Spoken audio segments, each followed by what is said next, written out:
Teenage Mutant Ninja Turtles. They're practically everywhere. They're a staple to our memories, from the past, present, and even future.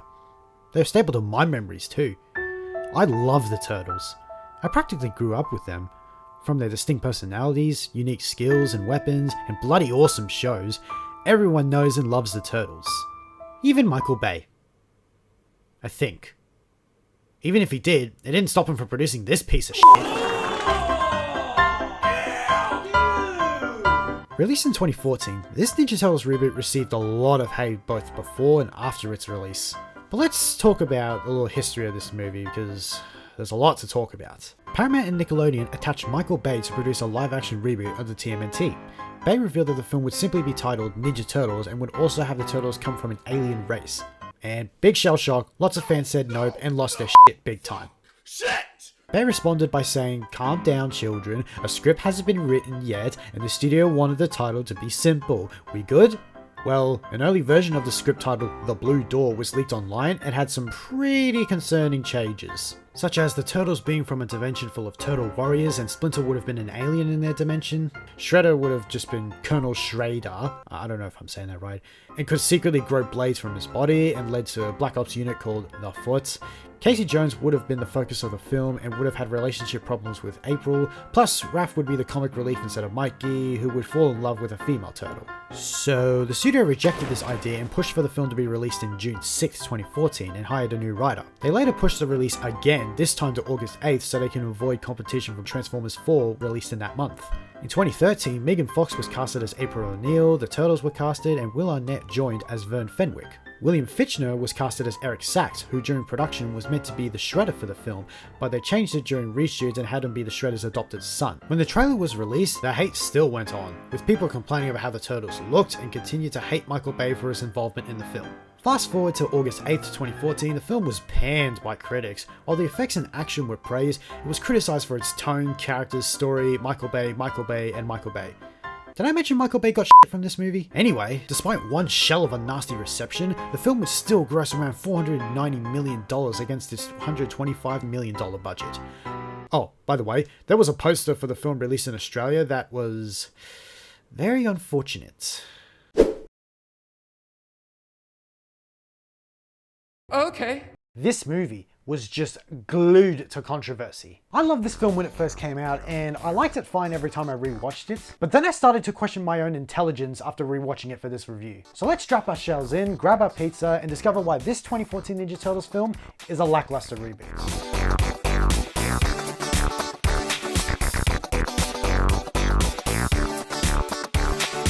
Before I start ripping into this movie, I first want to get across the things I liked. And here we go. Let's start with April. In terms of her character in this movie, it's not bad. She's trying to get a strong story out of the Foot, but is relegated to report other unimportant things. I like this detail of April, seeing how in the 87 series she was already a successful reporter. From what I remember in the 2003 series, she was just working for Stockman before leaving him after his Mauser's experiment. In the 2012 series, she's just a teenager. So this is a fine addition to her character. I know this is a story that actually matters. The superhero one? Even her co-worker Vern Fenwick I like. I mean, yes, his flirting techniques are cringe 101. They look at you and they see, wow, the point is, I think that you should be rewarded, not punishing yourself, okay? And I'm prepared to reward you.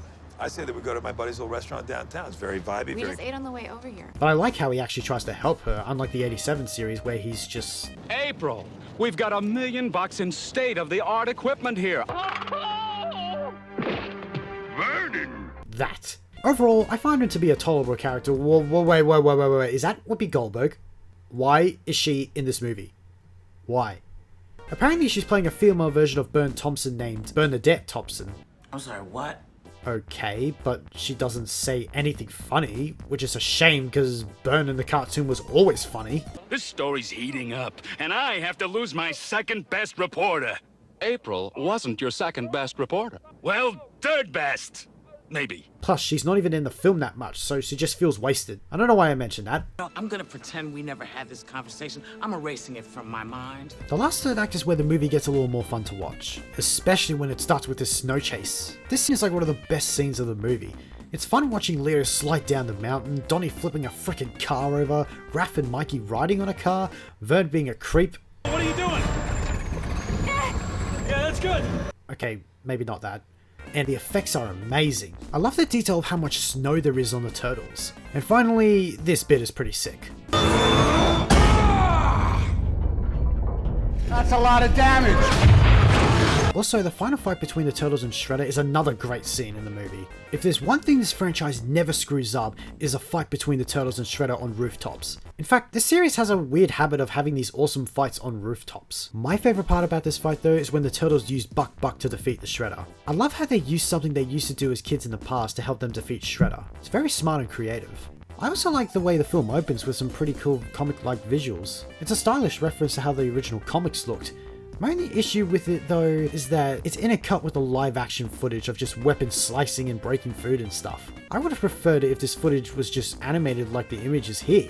Or maybe do the live action bits but keep the turtles silhouetted. That way you can still see them without fully revealing them. But I can't complain too much. I'm happy with this opening. It looks cool, the music's nice, the sound design is sweet. Like, let's be honest, this movie could have opened up a lot worse. Like, they could have opened the film with...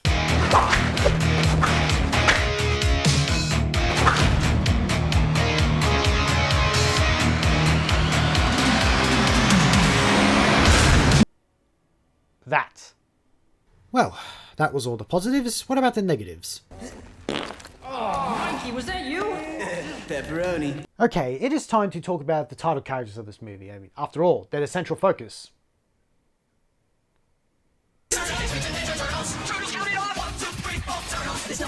First of all, the CGI is awesome, which is no surprise since they were done by Industrial Light and Magic. There's great detail in their skin and facial expressions. Second of all, I like the type of clothing they each wear.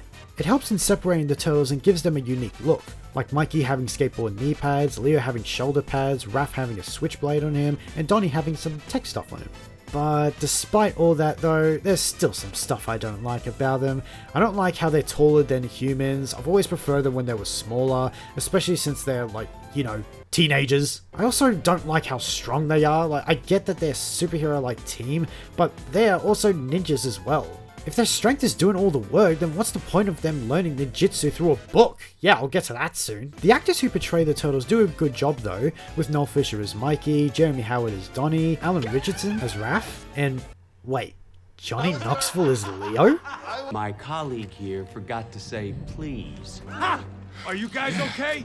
If Master Splinter catches us, he'll send us back to the Hashi. We don't break things, we fix them.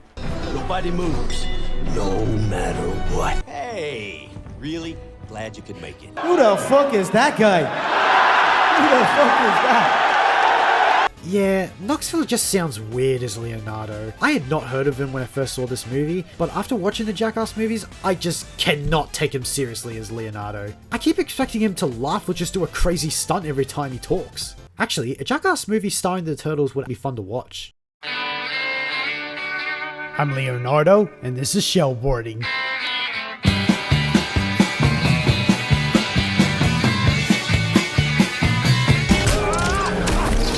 Also, the turtles' faces are freaking ugly. Leo's probably the best looking one, Donnie's mostly tolerable, but Mikey and Raph literally look like they want to eat me alive. Stop looking at me. It's funny because in the sequel, all four of them look a lot better, especially Mikey and Raph. But now let's talk about their most important part, their characters. I feel really good right now. I feel like cleaning. Jesus Christ, ladies and gentlemen, meth is a hell of a drug. We've got Leo, the most responsible one, Raph the hothead, Donnie the brains, and Mikey the Mikey. They have definitely gotten their personalities right, as they should, because it's the bloody turtles. You can't screw up the turtles' personalities. It's like making Luke Skywalker a depressed man who gives up easily. Oh, wait. That did happen. Are you fucking kidding? But the biggest problem with the turtles in this movie is that they are not the fucking protagonists. Yeah, in case you didn't notice, April is the protagonist of this film, not the turtles. I know it was done before the 1990 film, but here's the difference. The turtles still had more focus and importance even when they cut back to either April or the Foot. What I'm basically trying to say is, this is not a Ninja Turtles movie. This is a Transformers sequel, where the boring human characters are the central focus of the film rather than the title characters. And don't even get me started on 4 and 5. Just fucking don't. The whole April having a relationship with the Turtles is pretty pointless. Through these flashbacks and even the footage, was shown that April took care of them and even named them. But after 15 years, when she sees them again and realizes it's them, she still talks to and looks at them like she doesn't even know them. Why have April and the Turtles have this relationship in the past when they still act like they don't know each other at all? Also, how the hell does Splinter master ninjutsu through a freaking book? I just struggle to believe that he is able to master these weapons through a book. I would teach myself the ancient art of ninjutsu. The brothers followed my lead, accelerating at a wondrous rate. See, now that's some bullshit. In the 2003 series, he was a normal rat, mimicking his owner Hamato Yoshi, and that is something I can buy. A bloody cartoon is more believable than this live-action dog shit. The Turtles have always had this special relationship with April through every single version, so this new addition of her pretty much babysitting them since she was a kid is an interesting idea, but this movie doesn't do anything to show how special the Turtles were to her. And then there's the Shredder, or in this movie's case, the legendary Decepticon Shreddertron.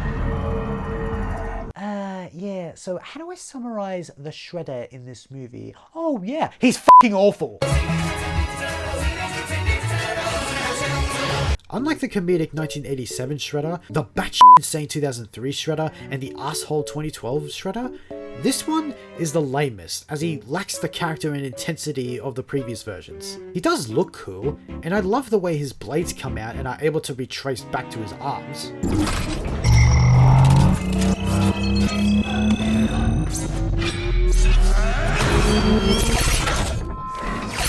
I will admit, that is some cool shit.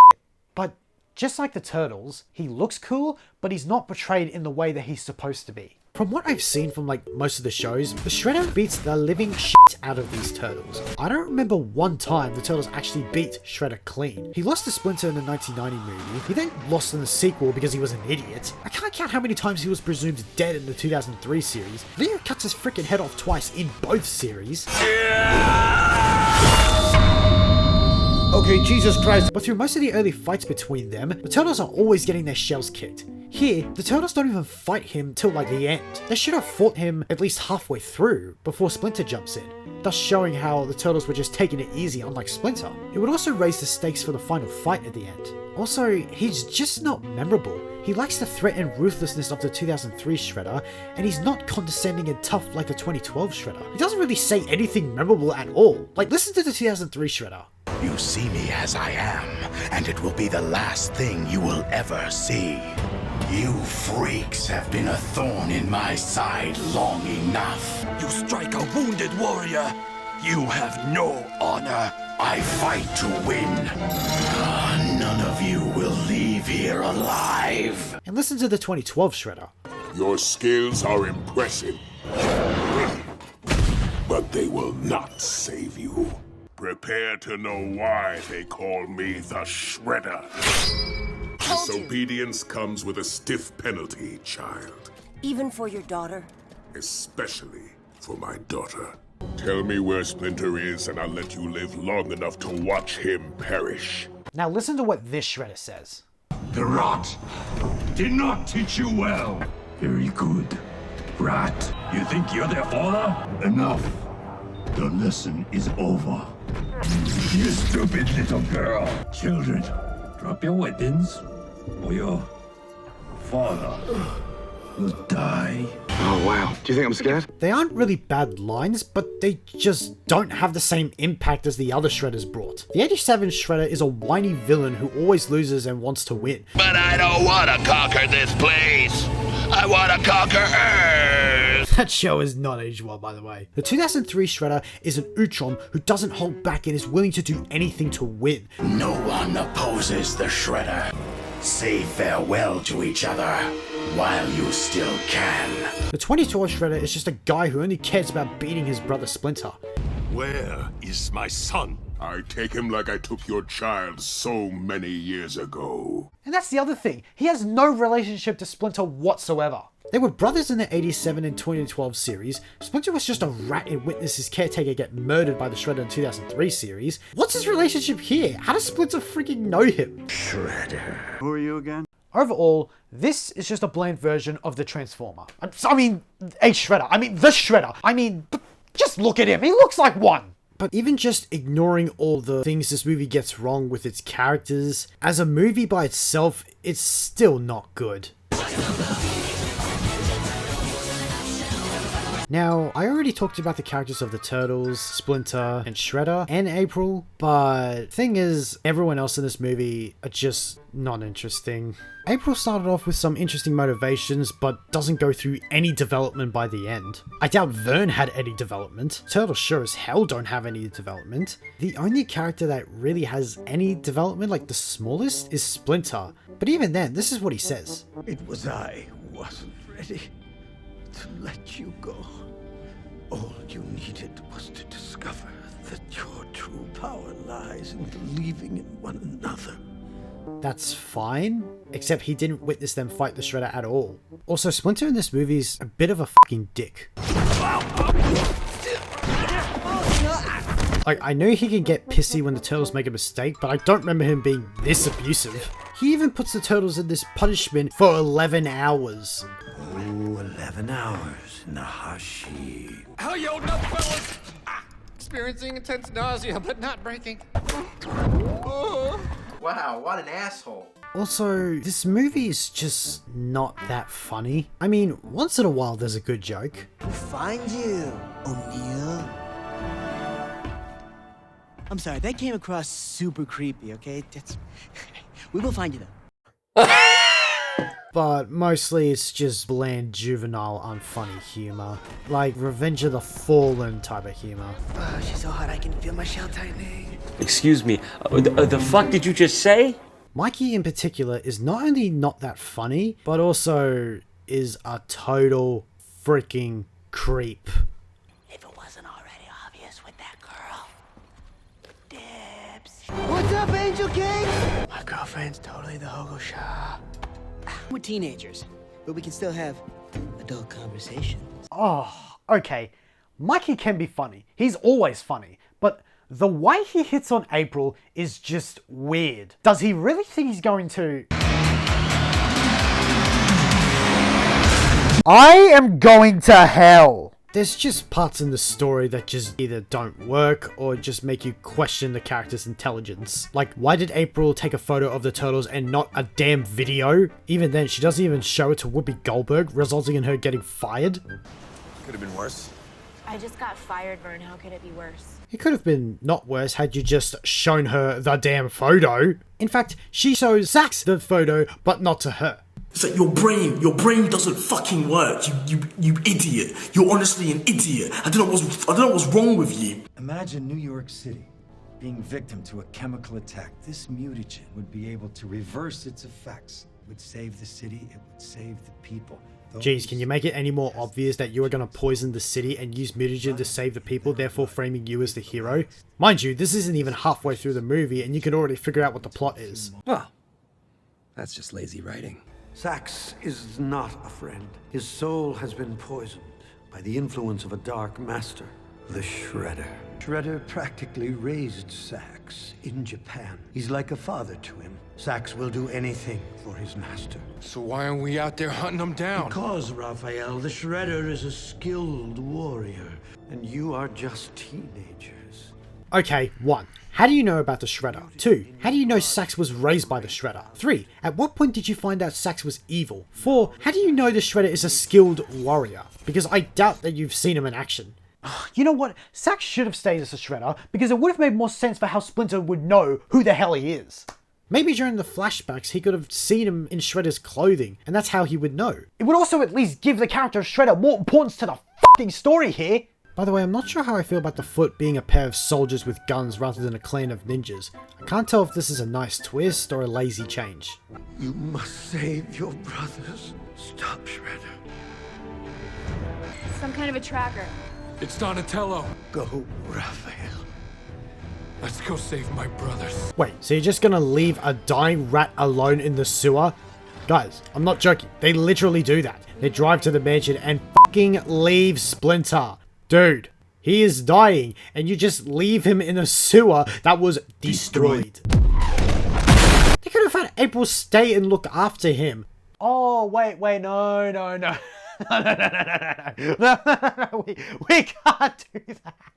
What do you think this is? A Turtles movie?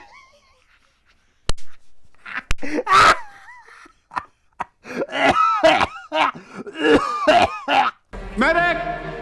You got some help?